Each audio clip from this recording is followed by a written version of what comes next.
न केवल बोडोलैंड के लिए, न केवल बोडो जाति के लिए, समस्त आदिवासी समुदाय के लिए सम्मान, पहचान और समान अधिकारों की लड़ाई के लिए जाने जाते हैं। इतने छोटे से कालखंड में देश के एक विषम क्षेत्र में जन्मे आदिवासी बच्चे ने पूरे जनजातीय समाज को एकजुट कर अपने अधिकार के लिए शांतिपूर्ण मार्ग पर लड़ने की शिक्षा दी। हम बोडो है, इसका हमें गर्व है और इस सूत्र को लेकर बोडोफा ने दारुण गरीबी में जीने वाले सभी जनजाति के लोगों को एकत्रित किया और संघर्ष करने की शुरुआत की।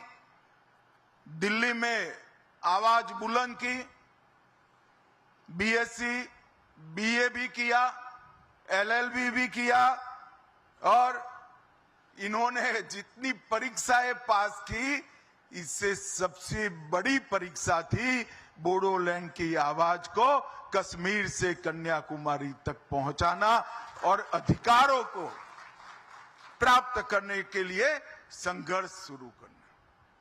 मगर आज बोडोफा नहीं है, जियो और जीने दो का उनका सूत्र पूरे बोडोलैंड, पूरे आदिवासी समाज ने स्वीकारा है और आज अगर बोडोफा होते तो उनको देखकर बड़ा आनंद आता। हजारों युवाओं के बलिदान के बाद आज हमारा बोडोलैंड शांति और विकास के रास्ते पर आगे बढ़ चुका है। पूरा असम बोडोलैंड के लोगों को स्वीकारता है और बोडोलैंड असम को स्वीकारता है। आज बोडोलैंड से बहुत सारे लोग मुझे सुन रहे हैं। मैं सभी को कहना चाहता हूं कि जरा सी भी इंफीरियरिटी कॉम्प्लेक्स आपके अंदर ना लाइएगा। इस देश पर आपका इतना ही अधिकार है जितना मेरा है। अब बोडोलैंड के युवा अपने अधिकार के लिए लड़ने की जरूरत नहीं है। 2014 से एक ऐसे व्यक्ति का शासन इस देश में है, ऐसी पार्टी का शासन इस देश में है,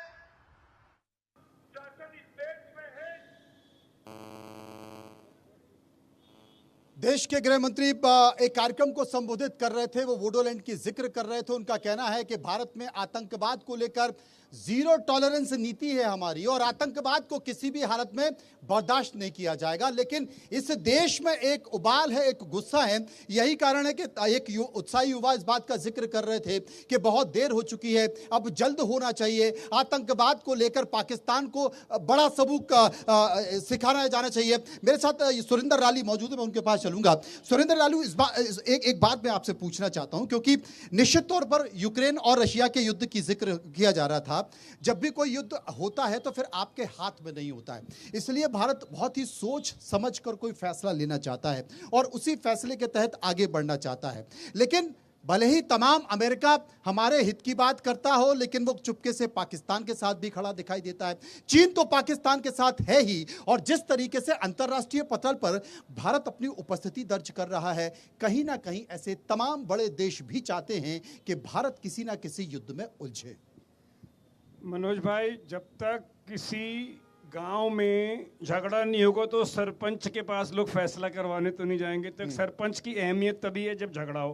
तो अमेरिका वो सरपंच जो दोनों को लड़ा के अपने हथियार बेचता है। पर मनोज भाई, मेरे दिल में बहुत पीड़ा होती है जब मैं यहाँ विपक्ष को आपस में तू मैं करते देखता हूँ। मैं एक शेर के माध्यम से उन्हें सलाह देना चाहता हूँ कि डरता हूँ अपनों से लड़ के जीतने में भी, डरता हूँ अपनों से लड़ के जीतने में भी, क्योंकि अगर जीत भी गया तो हार तो मेरी ही होगी।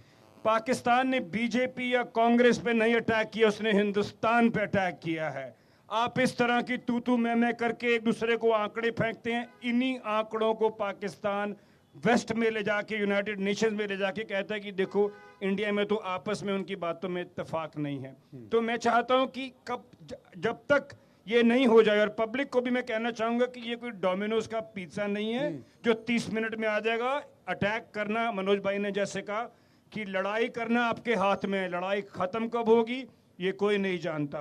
तो मेरी यही गुजारिश है हमारी ऑपोजिशन से कि इसको थोड़ा संयम रखें आपस में। पाकिस्तान का पुर्जा उनके हाथ का पुर्जा ना बने इस तरह तू मैं करके, और पब्लिक से भी, क्योंकि एक मकान बनने में भी 2-4 साल लग जाते हैं। ये बिल्कुल। और इस बीच एक बड़ी खबर आ रही है बलूचिस्तान से। बड़ी खबर यह है कि बलूचिस्तान में नरसंहार का सिलसिला लगातार जारी है। लाइन में खड़ा कर 7 लोगों को लाइन में